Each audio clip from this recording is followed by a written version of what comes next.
Picture this: you're looking at your bank statement, and for once, there's actually money left over after paying all your bills. Sounds like science fiction, right? Stick with me. Now you're facing a decision that could literally shape your financial future. Should you use that extra cash to pay down your debt as fast as possible, or should you invest it and let compound interest work in the background while you sleep? This isn't a casual decision like choosing between Netflix and Hulu. The choice you make here could mean the difference between retiring comfortably or struggling financially well into your later years. We're talking about hundreds of thousands of dollars over a lifetime, possibly even millions if everything goes right. Here's the surprising part: most people make this decision based on instinct instead of actual math. That's about as reliable as using a magic 8-ball to plan your retirement. My name is Isaac, and I spend way too much time thinking about money so you don't have to. If you're tired of making financial decisions that feel like throwing darts blindfolded, hit that subscribe button and give this video a thumbs up if it helps clear things up. Before we jump into this showdown between paying off debt and building wealth, let's get one thing straight. We're not talking about whether you should pay off the credit card balance from that shopping spree where you somehow convinced yourself you needed 17 different phone cases. We're talking about a strategic decision that often separates people who build wealth from those who spend decades paying interest to everyone else. The truth is, there isn't one universal answer. That's probably why your brain starts hurting every time you think about it. But there are some key principles that can help you figure out which path makes the most sense for your situation. And yes, your situation is probably more unique than you realize. Let's start with something that surprises a lot of people. When you pay off debt, you're effectively earning a guaranteed return equal to the interest rate on that debt. Think about it this way: if your credit card charges 22% interest and you pay it off, that's the equivalent of earning a risk-free 22% return on your money. Try finding a guaranteed return like that in the stock market. This is where things get interesting. Historically, the stock market has averaged around 10% annually over long periods of time. Notice I said historically and over long periods, because the market doesn't care about your plans or your feelings. Some years it gives you 30% returns. Other years it wipes out 38% of your portfolio just to keep things interesting. So here's the million-dollar question. Does it make sense to pay off debt with a 5% interest rate when you could potentially earn 10% in the market? At first glance, the math seems simple. A guaranteed 5% cost versus a potential 10% gain sounds like an easy decision. But if financial decisions were based purely on math, we'd all drive practical cars and eat rice and beans every day. The reality is that risk changes everything. When you pay down debt, that return is guaranteed. No market crash can take away the interest you're no longer paying. No recession can reduce the peace of mind that comes from having one less monthly payment. It's predictable, boring, and guaranteed. Investing is different. It's a little like dating someone who's incredible when things are going well, but might disappear exactly when you need them most. The returns can be amazing, but they come with the real possibility of watching your money shrink faster than your motivation to exercise in January. Let's look at some actual numbers, because financial concepts become much clearer when real dollars are involved. Imagine you have a $350,000 mortgage at 4% interest over 30 years. Your monthly payment is roughly $160,70, and you've managed to free up an extra $1,000 every month that you can either invest or put toward the mortgage. If you decide to go all in on paying off the mortgage, you'll be debt-free in about 14.5 years instead of 30. That's cutting the repayment period in half. You'll also save around $140,000 in interest over the life of the loan. Not bad, but here's where things get really interesting. Once that mortgage is gone, you'll have both the extra $100,000 and the former mortgage payment of $1,670 available to invest each month. That's $2,670 per month going into investments for the remaining 15.5 years of our timeline. Assuming a 10% average annual return, you'd end up with roughly $1.2 million invested. After factoring in the interest you avoided by paying off the mortgage early, your total wealth comes to around $1.1 million after 30 years. Pretty impressive. But let's see what happens if you choose the other route. What if you make the minimum mortgage payments and invest that extra $1,000 from day one? This is where compound interest starts showing off. Investing $100,000 every month for the full 30 years while making minimum mortgage payments grows your investment account to roughly $2.2 million. Yes, you'll pay about $250,000 in mortgage interest over those 30 years, which isn't exactly fun. But even after accounting for that cost, you're still looking at approximately $1.9 million in total wealth. That's about an $800,000 difference between the two strategies. $800,000. That's not pocket change. That's the kind of money that can completely transform your retirement years. Before you rush off and invest every spare dollar, remember that these calculations rely on several assumptions. They assume the market delivers its historical average return. They assume you stick with the plan through every market crash and recession. And they assume life doesn't throw a major emergency your way that forces you to cash out investments early. The mortgage example is actually one of the most extreme cases in this debate, because mortgages usually come with some of the lowest interest rates available. They're often only slightly above inflation. That's why many people consider mortgages good debt. If such a thing exists, the interest rates are low enough that many investors prefer keeping the loan and investing their extra cash elsewhere. Here's another factor people rarely think about when doing these calculations at 3 in the morning. Inflation. Inflation quietly works in your favor when you have fixed-rate debt. That $1,670 mortgage payment feels significant today. 20 years from now, it may feel surprisingly small. Why? Because inflation makes almost everything more expensive except your fixed mortgage payment. Think about what a cup of coffee cost 10 years ago compared to today. Prices rise over time, but your mortgage payment doesn't. In 15 years, you'll still be making that same payment using dollars that are worth less than today's dollars. It's like paying back a loan with cheaper money. This is one reason some financial experts genuinely like 30-year mortgages. They're borrowing today's expensive dollars and repaying them with tomorrow's cheaper dollars.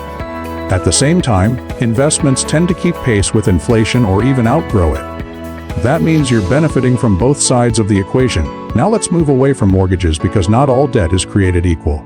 If we're talking about credit card debt, the entire conversation changes immediately.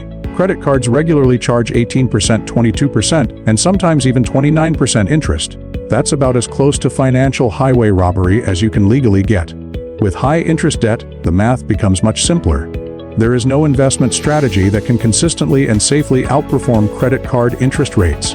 Sure, you might get lucky with a hot stock tip from your cousin who thinks he's the next Warren Buffett, but that's not a reliable plan. This is where the debt avalanche method shines. You focus on paying off the highest interest debts first, regardless of balance size, because that's the strategy that saves the most money mathematically. It may not feel as satisfying as the debt snowball method, where you eliminate smaller balances first, but your future bank account will appreciate the logical approach. Student loans sit somewhere in the middle. Their interest rates are often higher than mortgages but lower than credit cards. Some also come with tax advantages that effectively reduce the true cost of borrowing. A student loan at 3% or 4% falls into that gray area where investing may make more sense than aggressively paying it off. But student loans have unique complications. Unlike a mortgage, you may lose interest deductions once your income reaches certain levels. And unlike a house, your education can't be sold if you need to get out from under the debt. Car loans create another interesting situation. Most car loans carry interest rates between 4% and 8%, depending on your credit score and financing terms. But cars are depreciating assets. They lose value over time. So when you make extra payments on a car loan, you're paying more money to own something that's becoming less valuable every day. It's a bit like paying premium prices to rewatch a movie that gets worse each time you see it. From a purely mathematical perspective, it can often make more sense to invest extra money, while the car depreciates naturally and your investments hopefully grow. Now let's talk about one of the biggest factors in this decision: your timeline. If you're 25 years old with a stable income and decades until retirement, you can usually afford to take more investment risk. Market downturns hurt, but you have time to recover. If you're 55 and approaching retirement, those same downturns feel very different. You don't have decades to make up for major losses, which makes the guaranteed return from paying down debt more appealing. Risk tolerance isn't only about age, though. It's also about your financial situation and your personality. Some people simply sleep better knowing they're debt-free, even if it means giving up some potential investment gains. Others are perfectly comfortable carrying low-interest debt if it allows them to maximize investment growth. Cash flow matters too. Debt payments reduce monthly flexibility. If you lose your job or face an unexpected expense, having fewer required payments can be incredibly valuable. Investments are useful, but unrealized gains don't pay your electric bill. This brings us to a middle ground approach that often gets overlooked. You don't necessarily have to choose one strategy exclusively.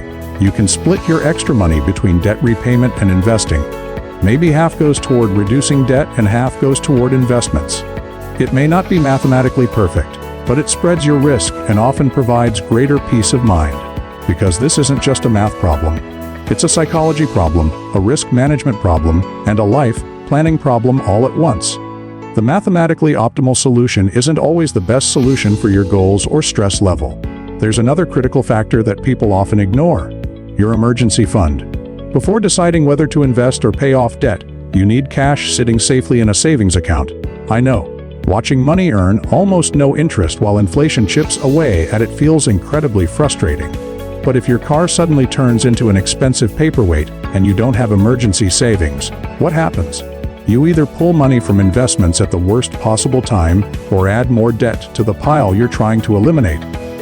It's like trying to fill a bucket that has a hole in the bottom. Having 3 to 6 months of expenses in a savings account isn't exciting, but it's the foundation that keeps your financial strategy from collapsing when life gets messy. Think of it as insurance for your financial plan. Now let's talk about taxes. When you pay off certain types of debt, especially mortgage debt, you may lose tax benefits. Mortgage interest is often tax deductible, meaning part of the cost is effectively subsidized. Pay off the mortgage early and that deduction disappears. But don't get too excited about keeping debt just for tax reasons. A tax deduction means you're spending money to save money.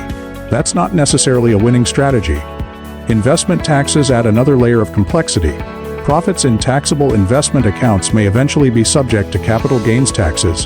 That means a 10% return might effectively become something closer to 8% after taxes, depending on your situation. This is why tax-advantaged accounts like 4-to-1s and IRAs are so powerful. And if your employer offers a 4-to-1 match, contributing enough to receive the full match should be a top priority. It's essentially free money. It's like your employer saying, "For every dollar you save, I'll contribute more." Turning that down makes very little sense. Now let's discuss something that keeps financial advisors awake at night: behavior. You can build the perfect financial strategy on paper, but if you can't stick with it, none of the math matters. Some people absolutely hate debt. They see a balance and can't stop thinking about it. For them, eliminating debt may be worth more than maximizing investment returns, and that's perfectly reasonable. Peace of mind has value even if it doesn't show up in a spreadsheet. Other people view debt as a financial tool. If the numbers work in their favor, they're comfortable carrying low-interest debt while investing aggressively elsewhere. Neither mindset is inherently right or wrong. What matters is choosing a strategy that fits your personality and sticking with it. The worst outcome is constantly changing directions based on market headlines or whatever financial influencer is trending online. Here's another twist in the debt versus investing debate. Inflation can completely change the equation. For years, inflation remained relatively low, so many people stopped paying attention to it. But when inflation rises, fixed-rate debt can become surprisingly valuable. Your debt payments become cheaper over time, while investments like stocks and real estate often rise alongside inflation. In that environment, carrying debt can actually become a strategic advantage. You're effectively borrowing money at a rate that's lower than inflation. On the other hand, during deflationary periods, which are much less common, debt becomes more expensive in real terms and cash becomes more valuable. That's when paying off debt early starts looking brilliant. Finally, let's address reality. No matter how carefully you plan, life has a way of disrupting even the best financial strategies. Jobs disappear, marriages end, medical emergencies happen, career changes occur. That's why flexibility matters just as much as optimization. So here's the bottom line. Whether you should pay off debt or invest depends entirely on your situation, your interest rates, your goals, and your tolerance for risk. High-interest debt. Attack it aggressively. Low-interest debt. It may make sense to keep it around while your investments do the heavy lifting. Either way, stop obsessing over finding the perfect strategy and start taking action. Because the biggest financial mistake isn't choosing the wrong strategy. It's spending so much time searching for the perfect plan that you never execute any plan at all.